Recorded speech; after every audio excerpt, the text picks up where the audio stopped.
बिस्मिल्लाहिर्रहमानिर्रहीम। अस्सलाम वालेकुम नाज़रीन, मैं हूं आपका होस्ट अहमद फवाद। आज तारीख है 10 मार्च और दिन है मंगल का। 3-4 इंपॉर्टेंट खबरें जी आज की व्लॉग में आपके साथ में शेयर करूंगा। पहली बड़ी ब्रेकिंग न्यूज़ तो ये है कि पहली मर्तबा ऐसा हुआ है कि बयानिए की जंग में भी अमेरिका को शिकस्त फाश हुई है। ईरान जो है वो इस वक्त ना सिर्फ दीगर महाजों पर बल्कि बयानिए की जंग में भी अमेरिका से जीत रहा है। अमेरिका के अपने इत्तेहादी पूरा यूरोप इवन कि अमेरिकी अवाम भी ट्रंप के अगेंस्ट खड़ी हो गई है इस जंग की वजह से। कुछ एक्सक्लूसिव डिटेल्स आपके साथ में शेयर करूंगा और आपको यह खबर भी दूंगा कि जो रात गए ट्रंप ने ऐलान किया जिसमें अंदिया दिया कि वो जंग से अब पीछे हट रहा है, बुनियादी तौर पर सरेंडर तो कर लिया गया है, सिर्फ और सिर्फ फेस सेविंग ढूंढी जा रही है कि कोई फेस सेविंग मिल जाए जिससे हमारा भरम रहे जी कि क्योंकि हम सुपर पावर हैं। बहरहाल ईरान ने एक ऐसा काम कर दिया है जिससे अमेरिका को अब फेस सेविंग भी नहीं मिलेगी बल्कि पूरी दुनिया में उसको हजीमत का सामना करना पड़ेगा। ईरान ने क्या किया है इस पर कुछ एक्सक्लूसिव डिटेल्स आपके साथ में शेयर करूंगा जी। फिर तीसरी इंपॉर्टेंट खबर यह है कि बड़े प्लेयर्स की इस जंग में एंट्री हो गई है और अमेरिका को रूस और चीन की जानिब से भी जो तंबी है ना वो की गई है। रूस और चीन जो है वो दोनों खुलकर सामने आ गए हैं। इस पर भी कुछ अहम तरीन तफसीलात हैं, वो भी आज की व्लॉग में आपके साथ में शेयर करूंगा। सबसे पहली जो खबर है जी वो ये देख लें कि पहली मर्तबा ऐसा हो रहा है अमेरिका के साथ कि बयानिए की जंग भी वो हार रहा है। और अच्छा, एक और खबर ये भी शेयर करनी है कि ट्रंप ने ईरान ने ना एक बदला भी लिया है और वो बदला क्या लिया है, किसका घर मस्मार जो है वो किया है, किसके घर के ऊपर जो बम है वो मारा। इस पर कुछ एक्सक्लूसिव डिटेल्स वो भी आपके साथ में शेयर करूंगा। पहले तो आप ये सुनिए जी कि हमेशा ये होता आया है कि अमेरिका जो था वो एक बयानिया बनाता था और उस बयानिए की जंग में वो जीतता रहा है।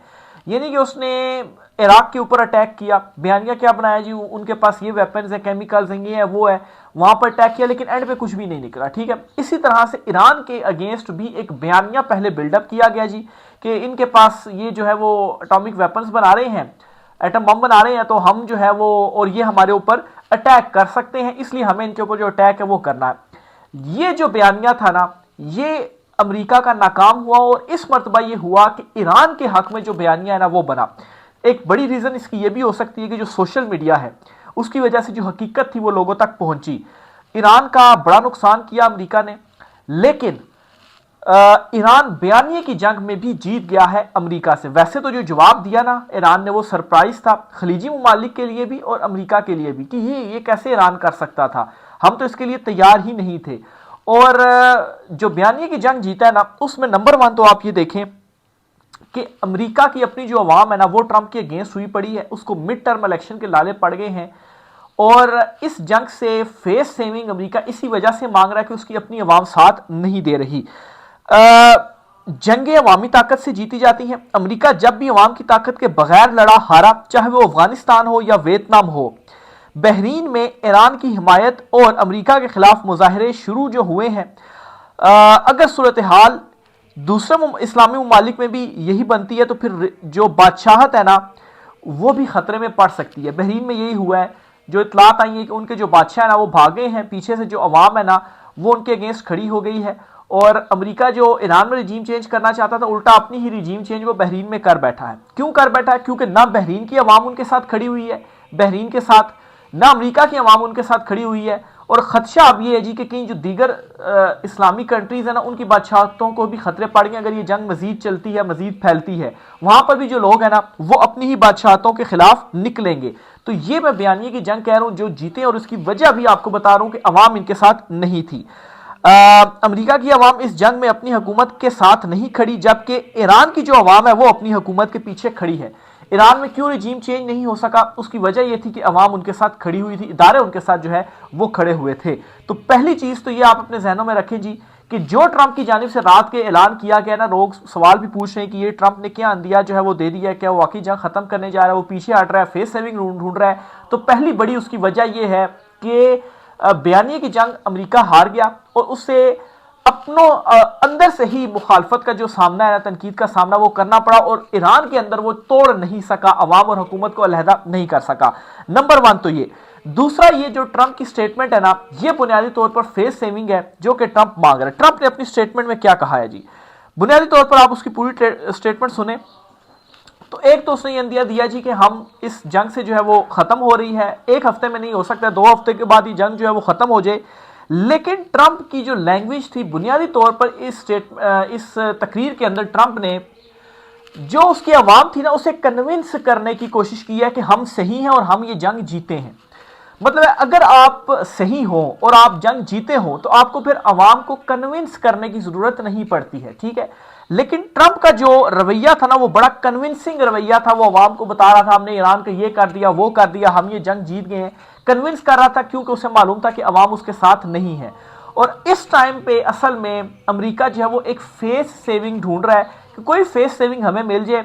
और ये फेस सेविंग बनाने की कोशिश थी जी कि हम ये जीत गए हैं, हमने उनको बड़ा मिलिट्री नुकसान पहुंचा दिया है। फिर वो ये भी कह रहे जी कि प्यूटन ने कॉल करके मशवरा दिया जी जंग से पीछे हो जाएं, चीन भी स्टेटमेंट दे रहा तो हम जो है वो अब पीछे हो जाते हैं, ठीक है, हमने जो मकसद हासिल करना था वो हमने कर लिया, ठीक है। तो बुनियादी तौर पर इस तकरीर के अंदर, इस खिताब के अंदर सारा जो था एक बयानिया बिल्डअप किया गया जी हम जीत गए और अब हम वापस जो है वो इससे हो रहे हैं। हालांकि इनको पता है कि ये नाकाम बयानिया है, ठीक है, लेकिन वैसे बात फिर भी कोई फेस सेविंग तो हासिल करनी ही है ना इन्होंने अपने लिए। बहरहाल ईरान अब इनको फेस सेविंग भी नहीं लेने दे रहा। कैसे? ईरान ने बड़ा एक अहम जो स्टेप है ना वो उठाया है, बड़ा अहम फैसला किया है। ईरान ने यह फैसला किया है जी कि जो अमरीकी सफीरों को निकालेगा उसके लिए अपनाए हरम्स हम इस्तेमाल, उसको इजाजत होगी अपनाए हरम्स का रास्ता वो इस्तेमाल कर सकता है। यानी कि अमेरिका के ऊपर जो दबाव बढ़ा, पूरी दुनिया से ऑयल की जो कीमतें एकदम से ऊपर हुई और दबाव पड़ा, बयानिया इनके अगेंस्ट पड़ा, तो अब इनको यह था जी कि किसी तरीके से अपनाए हरम्स जो है वो हम खुलवाएं। वो खुलेगा तो हमारे ऊपर जो दबाव है वो कम आएगा, नहीं तो हम तो बिल्कुल ही जो है वो बाजी उलट जाएगी। तो ईरान ने यहां पर ट्रंप कार्ड ये खेल दिया कि अच्छा, पहले ये होता था ना कि अमेरिका ईरान के ऊपर सैंक्शंस लगा देता था, अब ईरान पलटकर उसको ये जवाब दे रहा है कि ठीक है आप पहले तो पीछे हो ना इस जंग से, फिर उसके बाद आप नए हरम्स उनके साथ हम शेयर करेंगे ये रास्ता, उनको ये रास्ता इस्तेमाल होने देंगे जी, तेल का वो ले जा सकते हैं, जो अमरीकी सफीरों को अपने मुल्क से निकालेगा, यानी कि अमेरिका के साथ सफारती ताल्लुकात खत्म करेगा। अब ये एक बहुत बड़ा कार्ड है जो कि ईरान ने खेला है। अब सूरत हाल ये है कि जो महंगाई का तूफान आया इससे बचना है और अमेरिका भी चाहता है जी कि ये महंगाई का जो तूफान है वो थमे।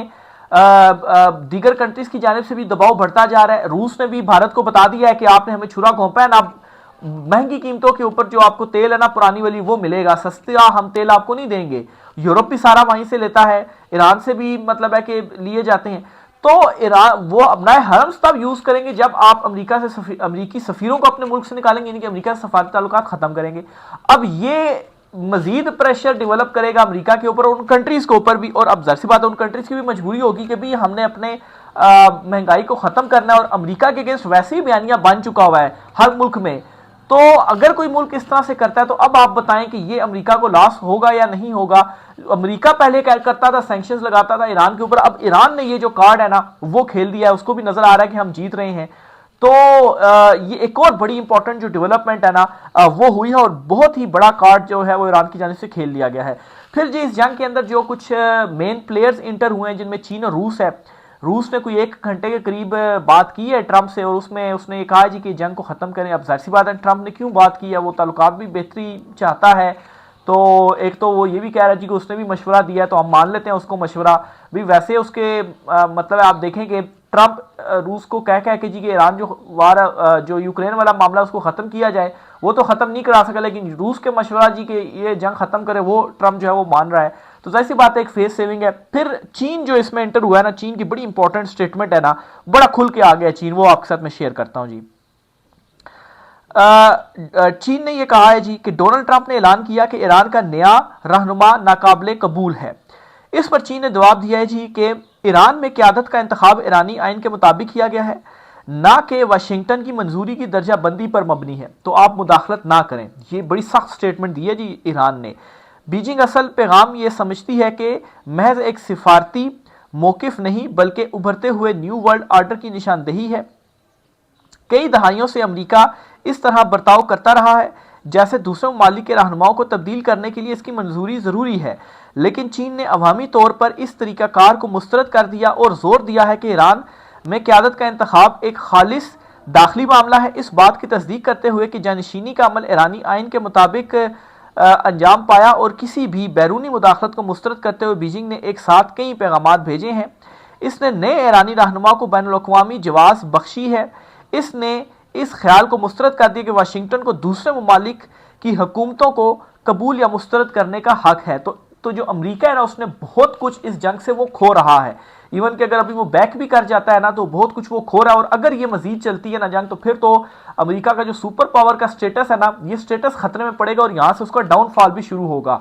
अच्छा, मजीद ये जी कि इसने अमेरिका की तरफ से किसी भी मजीद फौजी इजाफे के खिलाफ बिल वास्ता इंतबा जारी कर दी। ये कुछ बातें चल रही थी ना कि एटॉमिक वेपन यूज कर लेंगे, तो उन्होंने तो मजीद पेशकदमी को इंतबा जारी कर दिया है कि वो बिल्कुल सही अमल हुआ है, मुदाखलत ना की जाए, नहीं तो फिर इधर से हम भी आ रहे हैं, क्योंकि ईरान भी स्ट्रेटेजिकली बड़ा इंपॉर्टेंट है चीन के लिए भी। चीन कितना उससे ऑयल जो है वो लेता है। अच्छा, ट्रंप धमकियां देते रह सकते हैं, लेकिन चीन ने बहस को एक वासे पैगाम के साथ नए सिरे से तरतीब दे दिया। खुद मुख्तारी अमेरिका के फैसले का मामला नहीं है, वो दरीना तस्वुर के वाशिंगटन तय करता है कि दूसरे ममालिक पर कौन हुकूमत करेगा।